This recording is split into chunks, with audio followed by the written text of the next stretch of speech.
The Talk Station presents Faith Matters, a look at contemporary stories and issues from a faith perspective.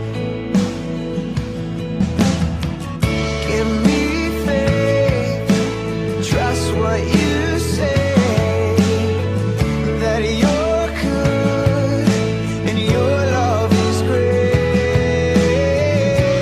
I'm broken inside, I give you my life. And now, on the Talk Station, Faith Matters. Welcome to Faith Matters on the Talk Station, 107 and AM 1240.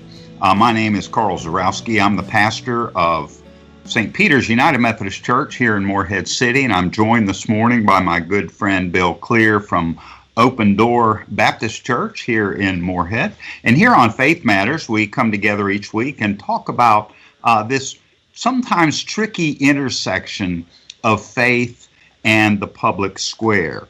And this morning we're going to be looking at 4 different articles. We've in the past talked about our final segment of the show. We've jokingly called it the sign of the apocalypse. And this morning we were looking over these articles before we went on air, and we thought, well, maybe today the whole show should be called the sign of the apocalypse, because boy, have we got some articles to go over this morning, don't we, Bill?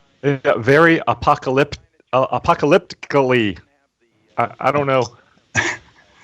All right, well, let's move on, or we're going to have to redo this segment. But, folks, we're glad you're with us this morning. We remind you that Faith Matters is sponsored by Chapel by the Sea at Emerald Isle. You can visit them online at eichapel.org. Our first article this morning comes from the Christian Post and is written by Leonardo Blair, and it's entitled, "Young People Leaving Church Because, quote, Christianity is judgmental and alienating, unquote," Hillary Clinton says. Many young people are leaving the church today because Christianity has become too judgmental and alienating for them, said lifelong Methodist and former Secretary of State Hillary Clinton. Clinton made the comment while interviewing social justice advocate and pastor William J. Barber II of Greenleaf Christian Church in Goldsboro, North Carolina last week on her You and Me Both with Hillary Clinton podcast. During the podcast, she argued that Black Lives Matter is a theological statement. The church in America, she suggested, needs to take a hard look at itself and try to figure out how it can be a real partner in this moment of moral awakening. Clinton argued that Jesus and justice are the same thing, but there is a concerted effort by one political party to basically try to own Christianity, and it overlooks the role of the African American church.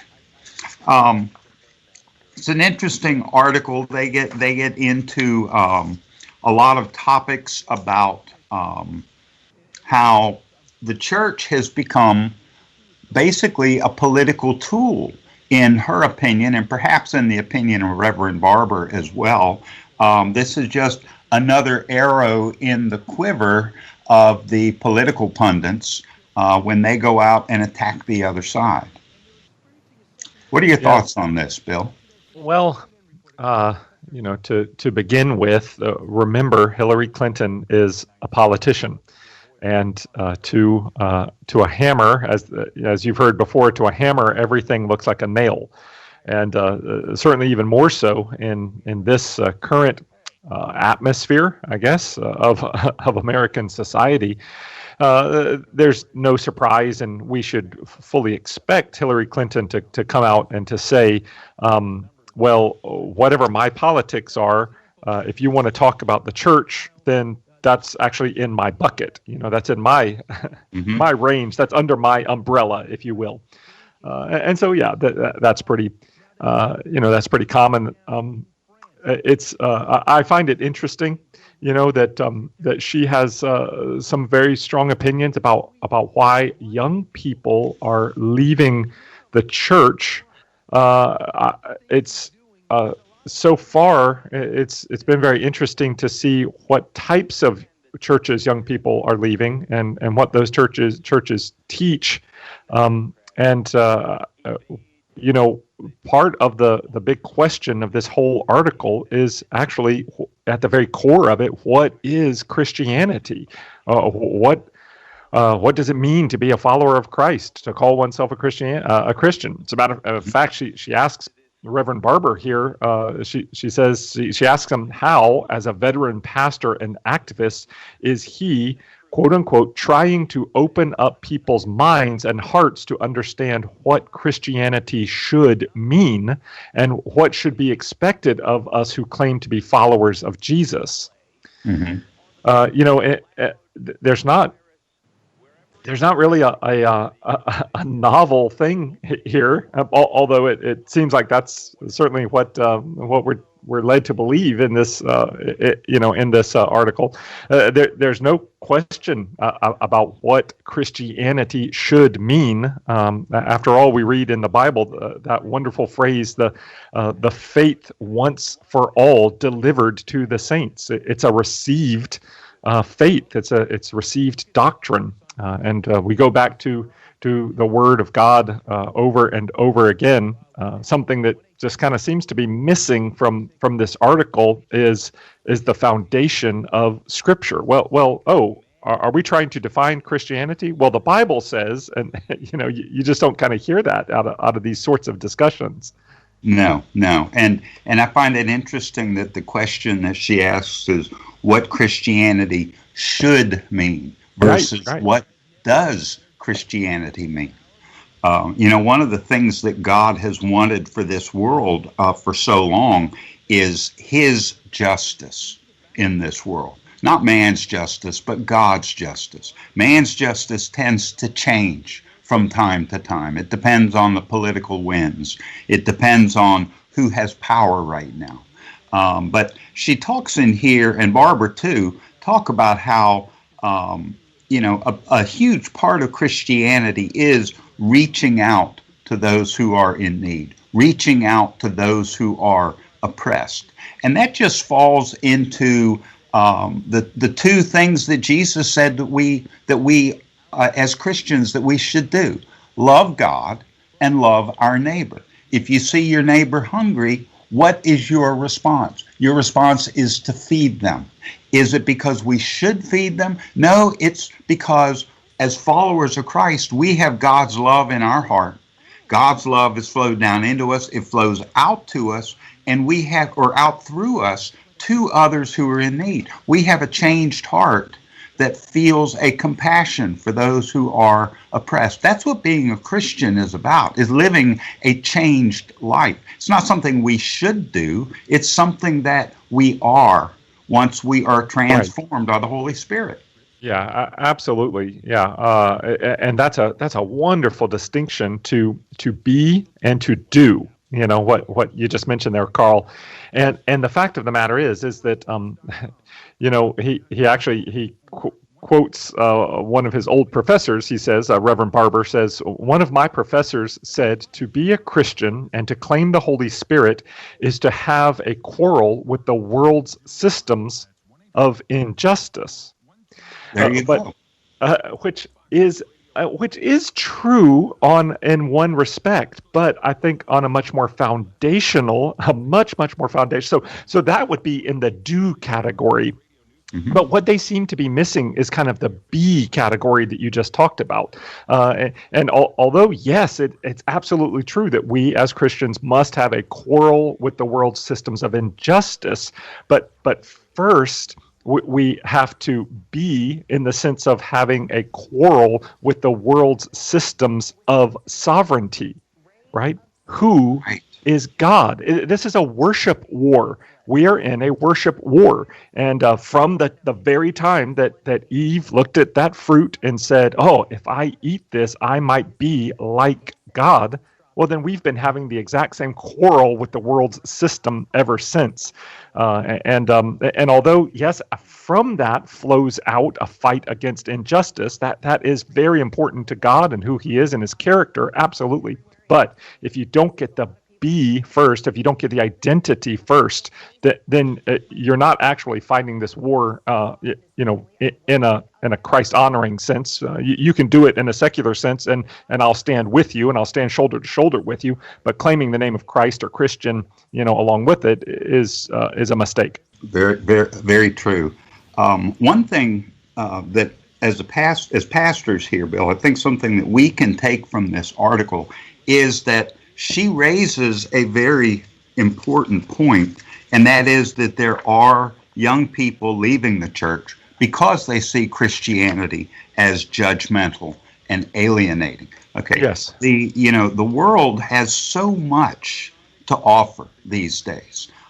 Anything that you want, all you've got to do is pick up your smartphone and you can get it. You can find it. You can see it. You can watch it. You can hear it. You can express your opinion. You can back somebody else with their opinion. We live in a very privileged society right now. And the church is here putting up guardrails. The church says, yes, we have all these freedoms, but we need to stay within these parameters. Right. And it's not that we're doing it to be angry, to be judgmental. We're doing it to help people to stay on the right path, to see that, yes, God does want what's best for them, but we've got to offer this message of salvation not through finger waving and condemnation, but through invitation. Yeah, that's invitation to come and join this celebration of what God offers us through Christ. And what better place to find that than in the church? Folks, we are here on Faith Matters this morning. We're glad you've joined us, and we will be back with our next article right after these messages.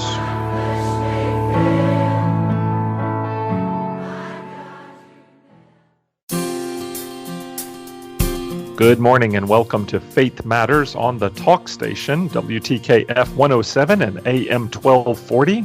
I'm here with my good friend and colleague and church neighbor, Pastor Carl Zorowski of St. Peter's United Methodist Church, and we are missing our comrades and brothers in arm, Brian Lassiter and Robert Carnegie, and look forward to the time when they rejoin us. I am Pastor Bill Clear from Open Door Baptist Church in Morehead City.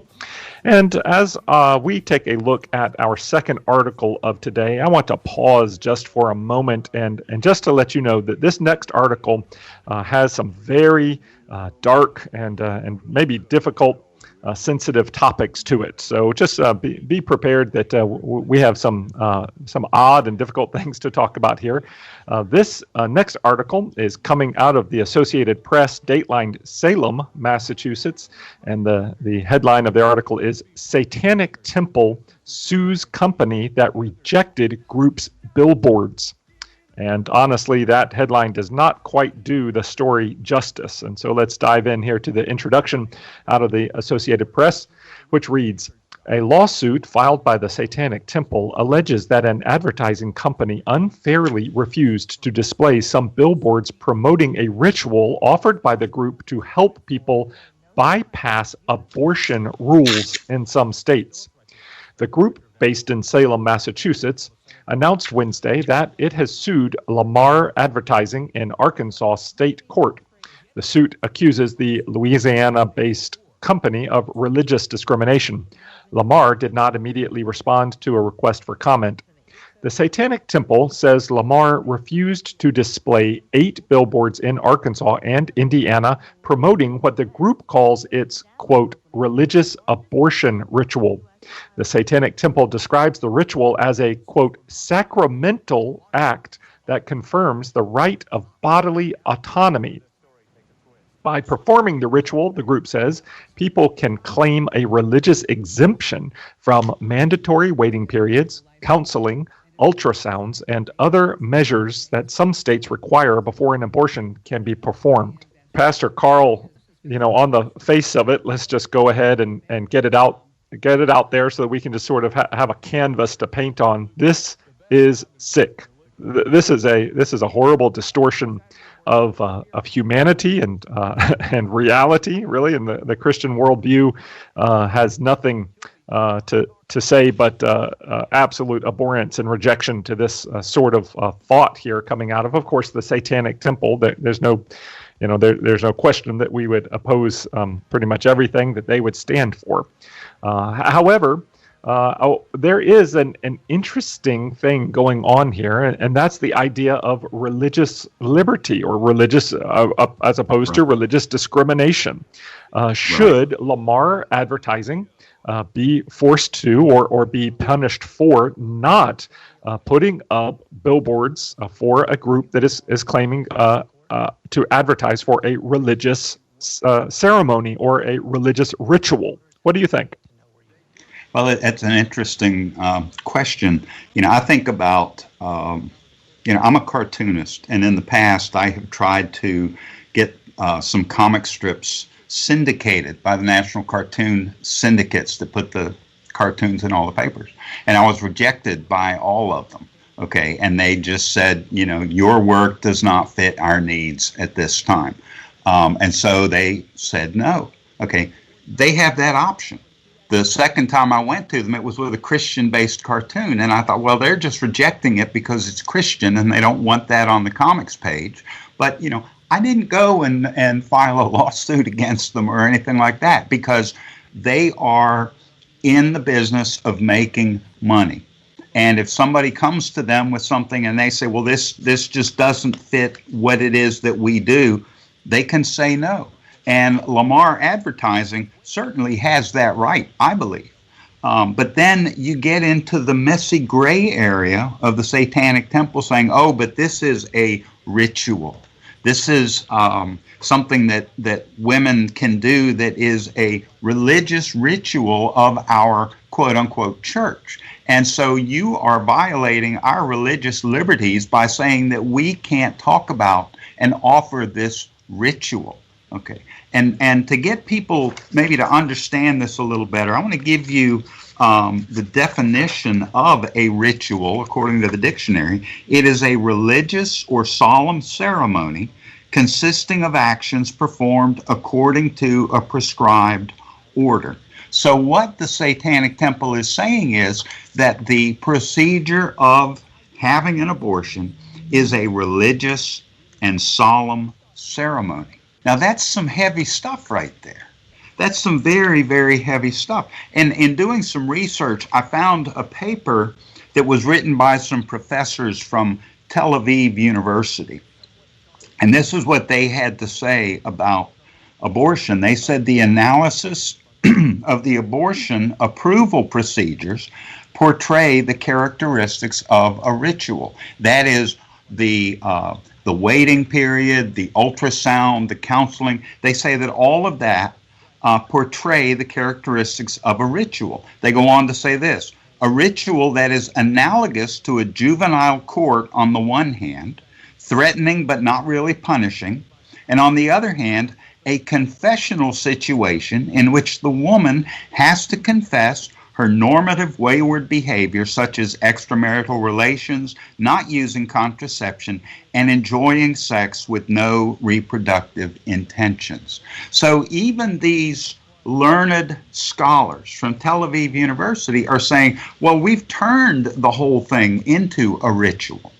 And so, from that, I would say, and I'm certainly not in support of what the Satanic Temple is doing, but I could say, okay, so this is where they're coming from as well. We've turned it into a ritual, but certainly not a religious ritual. I mean, there's processes that you have to go through. But, like when I go to get a driver's license, I have to take a test.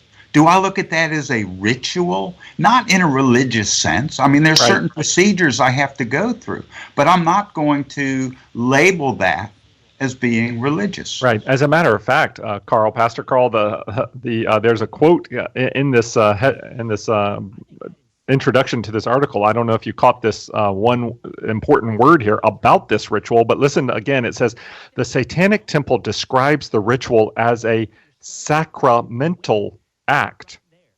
Now, see, a sacramental act. The word sacra, that part is actually the word sacred or holy.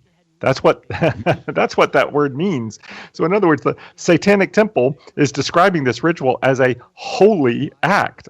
Well, obviously, the Satanic temple doesn't stand for anything holy. They want only evil and wickedness. That's who they are. That's who they, on the face of it, who they claim to be. And if I may interrupt for just a moment, just so people understand what the word holy means. Holy means set apart for the use by God or of God. Holy is set apart and different from everything else. It's very special. You use this for God and worship of God, and you don't use it for anything else. Right. So they're saying that that's what this abortion is, this special act that's set apart for the veneration of God. Yeah, but at the same time, it wouldn't be God in this case because this is the Satanic temple. So what's interesting is that at no point in this article did they make it clear, but it is certainly implied that because this is the Satanic temple, that this ritual is actually being done in honor of Satan. There's no.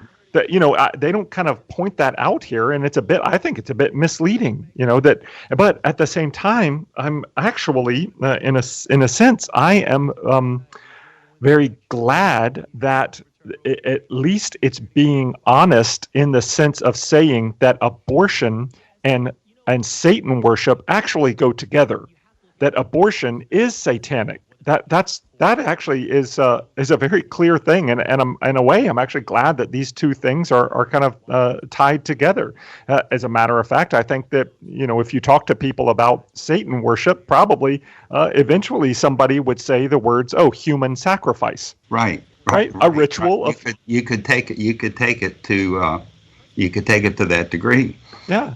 And for the other thing that you did not get into in that article, there's another article on Christian Headlines by Amanda Casanova, where she talks about the billboards that were shot down, if you will. One of them showed a bowl of cake batter with the text "not a cake." A second image on the billboard showed a sperm and an egg with the text "not a baby." And then the billboard says, "Our religious abortion ritual averts many state restrictions." On another billboard, a woman holds a tiny Adolf Hitler with the text, "What if abortion had been an option?" And again, this design referred to abortion as a ritual. And Lamar, when they rejected the design, said they were misleading and offensive. Right. It is interesting, again, that on the face of it, they just seem to be missing just even the logical point. Yes, we understand that a bowl of cake batter is not a cake, but at the same time, we're not saying that a sperm and an egg separated are a baby. Instead, on the other side of the billboard should have been the image of an unborn child in the womb. That's what obviously pro-life activists and supporters would say is a baby. Well, again, abortion is satanic. I think that comes out clear here. Their ritual is a ritual of human sacrifice, and that's exactly what we would expect coming out of Salem, Massachusetts, and the Satanic Temple there. Well, what a way to close our second article today. Oh my goodness. I do hope that you are preparing for your church experience this morning to worship the true Lord and an autonomous King of all of history, Jesus Christ. And I hope that you will come back in just a moment after these messages for another article from Faith Matters.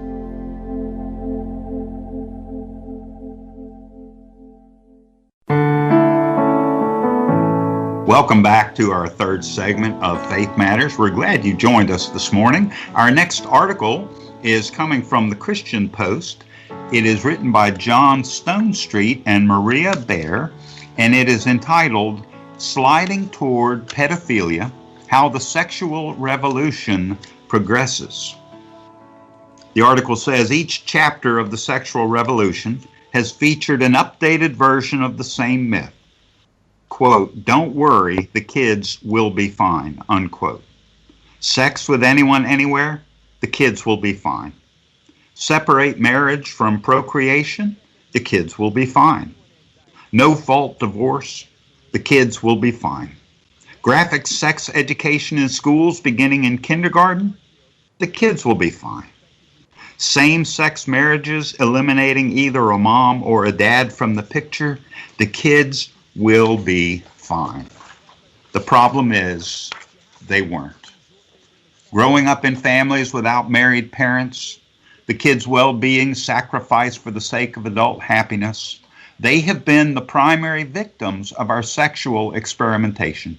To cover our tracks, we've resorted to indoctrination, attempting to convince them of other myths, such as the idea that biological sex and their physical bodies are fully malleable. Kids today are literally taught to be skeptical of how they were made. The kids are not fine. They've never been fine. In fact, not throughout this entire history of sexual redefinition. And I'm afraid that the next chapter has just begun. Even before Netflix released Cuties, that French movie about an 11-year-old girl who joins a twerking dance group to escape her conservative Muslim family, it received widespread backlash. Many critics, including all of us here at the Colson Center, were horrified to think that a movie featuring pornographic footage of very young actresses would be permitted to air.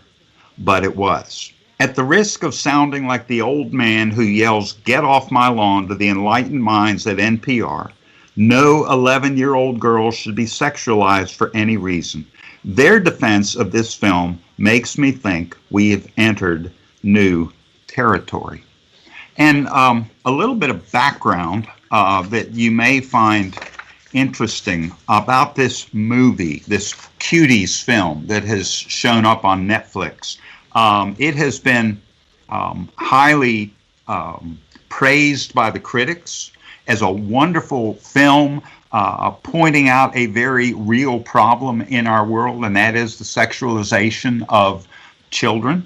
And what's interesting about it is Netflix has lost 9 million subscribers because they put this on their site. 9 million people said, "Netflix, we're done." But on the other hand, Cuties has also been one of the most viewed films ever placed on Netflix. So I guess that means that all 9 million of those people watched Cuties and then canceled their subscription.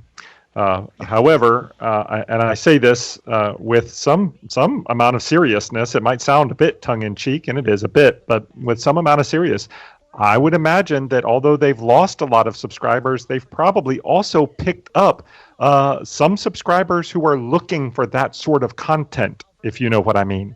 Sure.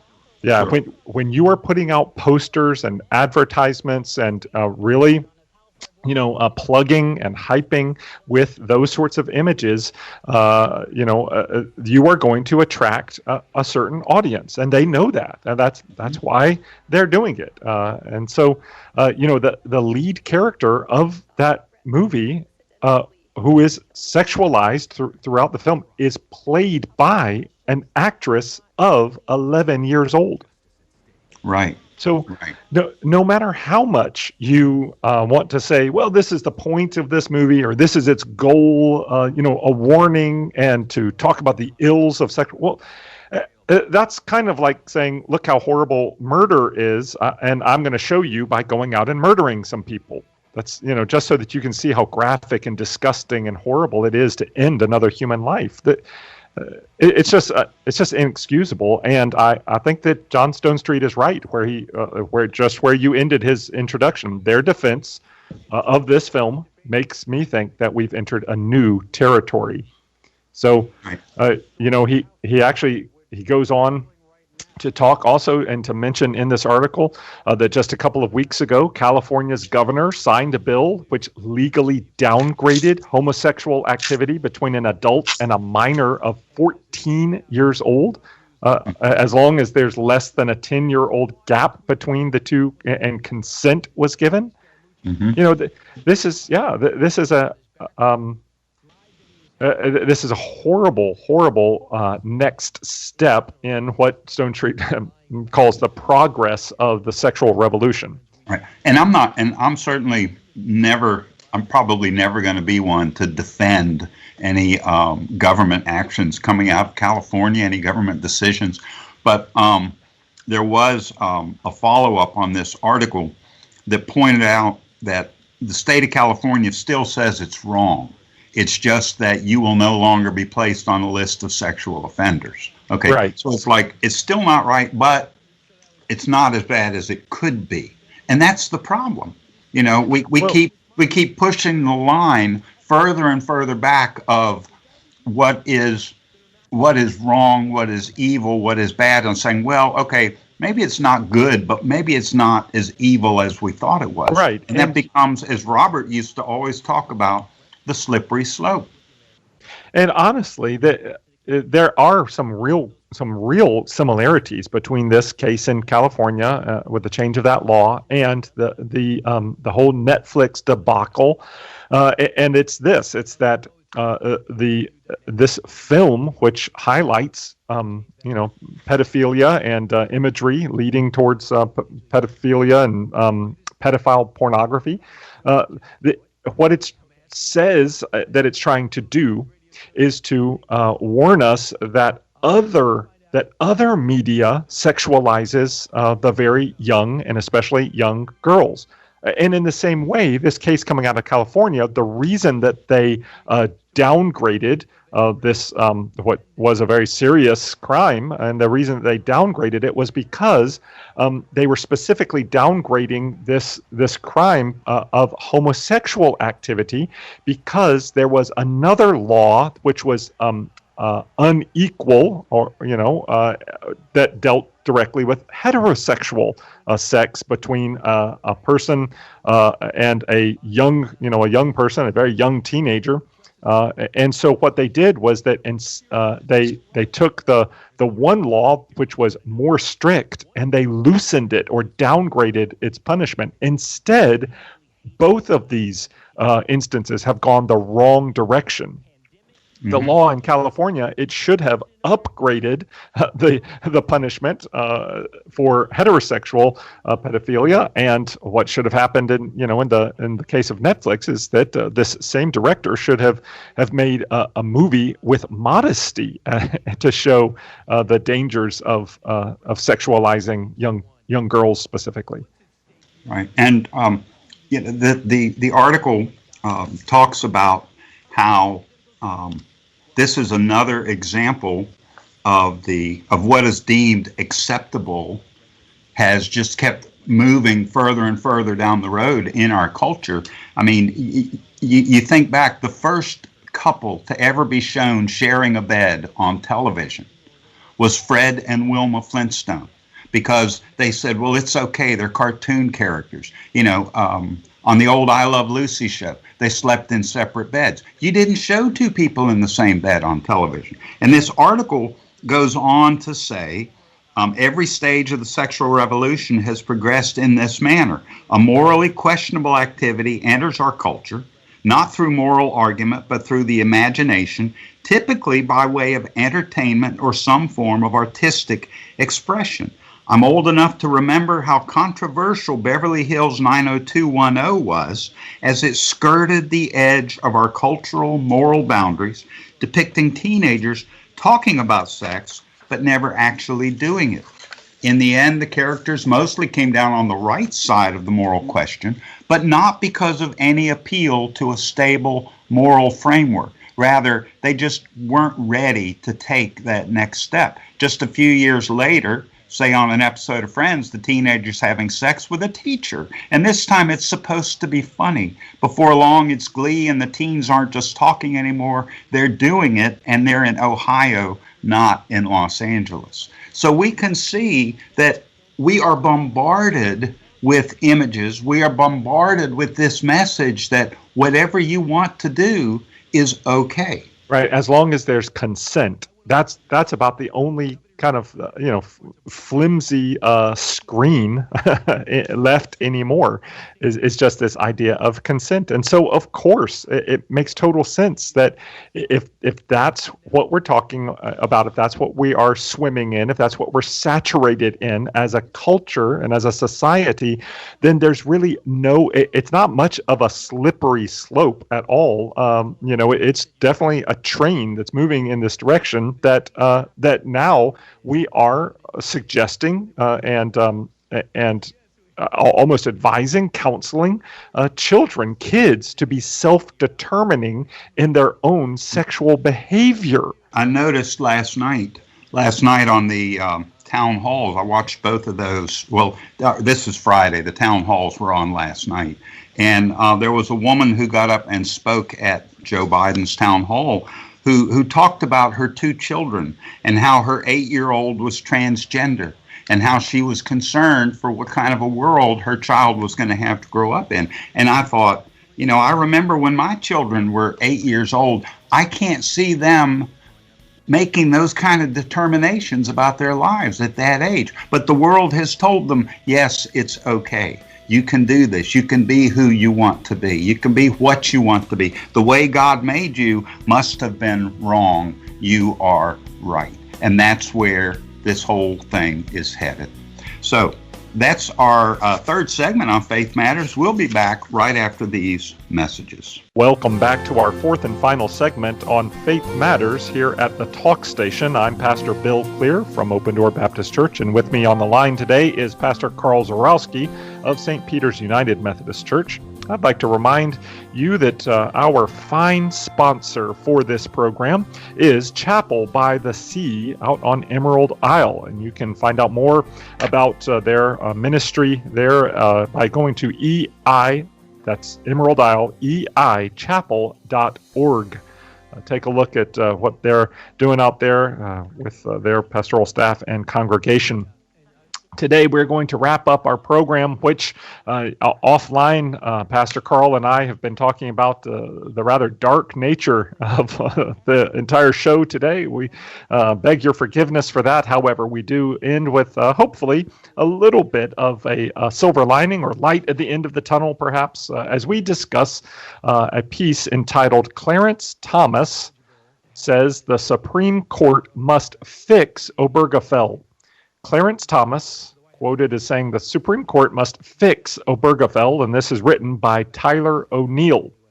Mr. O'Neill begins his article by writing, recently the Supreme Court declined to take up the case of former Rowan County, Kentucky clerk Kim Davis, who refused to grant marriage licenses to a homosexual couple, citing her belief that marriage is between one man and one woman. While Justices Samuel Alito and Clarence Thomas agreed not to take up the case, they argued that the Supreme Court needs to, quote, fix a central error in Obergefell v. Hodges from 2015, the case which legalized same-sex marriage because the court's ruling supports anti-religious bigotry. Alito and Thomas concurred with the judgment not to hear the case, but Thomas wrote and Alito joined a powerful condemnation of the way Obergefell mainstreams hostility toward conservative Christians and others who hold that marriage is between one man and one woman. Quote, Davis may have been one of the first victims of this court's cavalier treatment of religion in its Obergefell decision, but she will not be the last, Thomas wrote. Due to Obergefell, those with sincerely held religious beliefs concerning marriage will find it increasingly difficult to participate in society without running afoul of Obergefell and its effect on other anti-discrimination laws, close quote. Thomas argued that if Congress, had passed a same-sex marriage law rather than the Supreme Court declaring same-sex marriage legal by judicial fiat, the law may have included vital protections for religious freedom. Even if it had not included such protections, the First Amendment may have required them. Yet, the way that the Supreme Court created a right to same-sex marriage uniquely threatens traditional religious believers. Well, Pastor Carl, this is certainly something that just seems to be coming up again and again and again over the last, I don't know, maybe 5 years or so, where we have seen the Supreme Court being either pushed or invited to encroach upon the work and the domain of Congress as they continue to legislate, or as Thomas put it here, judicial fiat, and also creating rights that are just kind of whole cloth, not in the Constitution of the United States. This is a serious problem, and there's very little end in sight to what could be done by a court.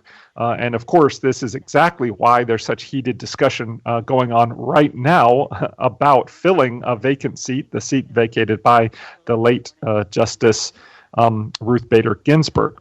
I feel that there's a good bit of cowardice going on here due to the nature of installed power given to the Supreme Court justices and elected power given to the Congress. What do you think about that? Well, once you get on the Supreme Court, you don't have to worry about whether or not your constituents are going to keep you there when the next election comes around.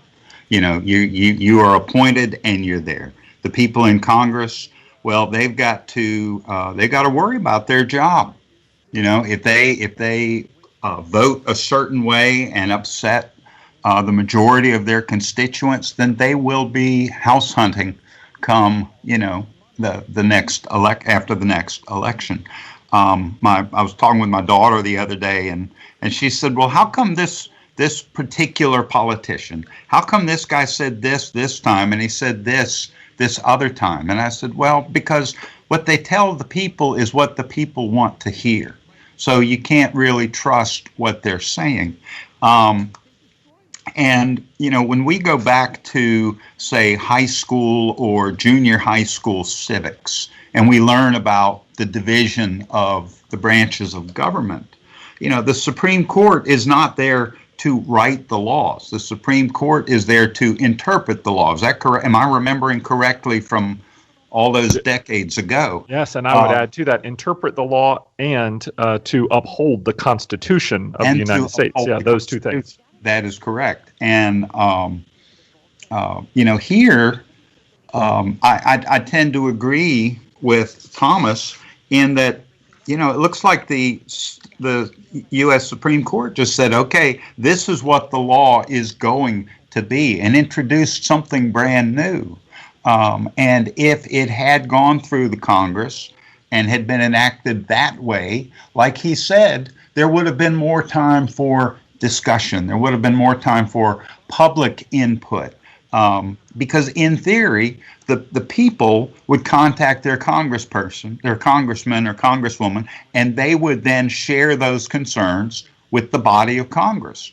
And the law would have looked a lot different. Here it was just like, let's flip a switch and make everything different right away.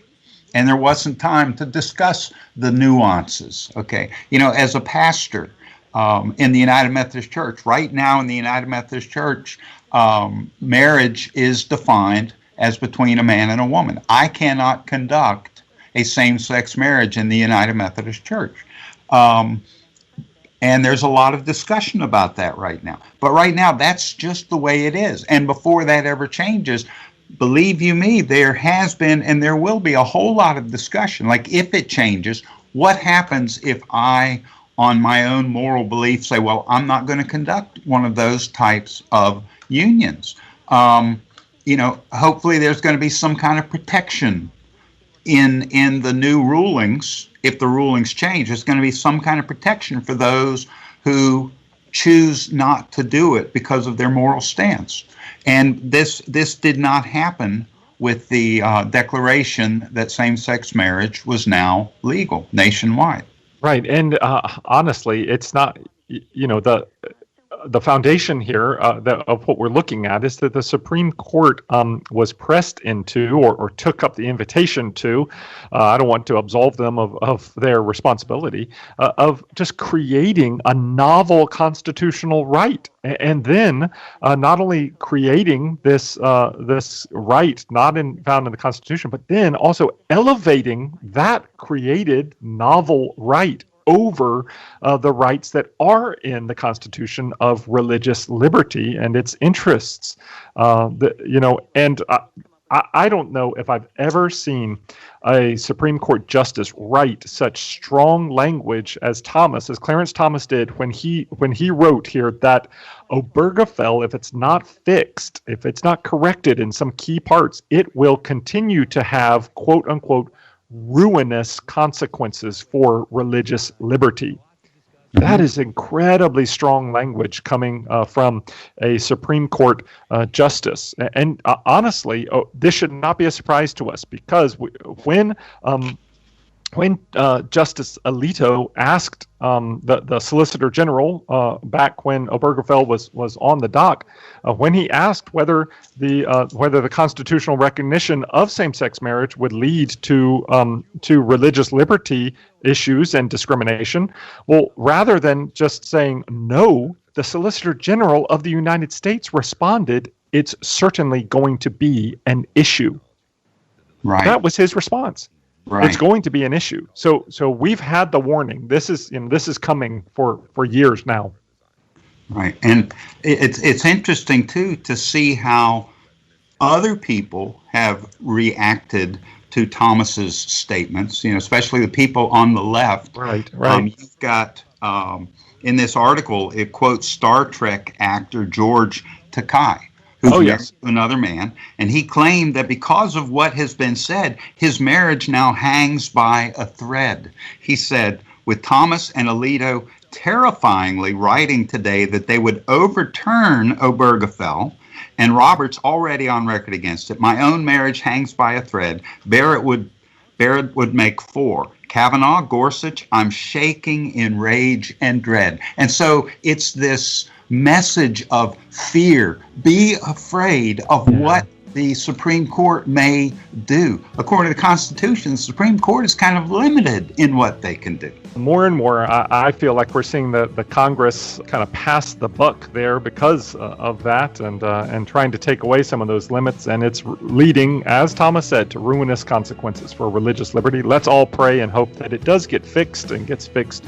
soon in the grand scheme of things. Pastor Carl, it's been an honor to be with you today here on Faith Matters at the Talk Station. I hope, fine listeners, that you will tune in next week here to the Talk Station where faith matters. Thank you for joining us for Faith Matters. To revisit today's program or to find more episodes, visit thetalkstation.com. Give me faith, trust what you say, that you're good and your love is great. I'm broken inside, I give you my life.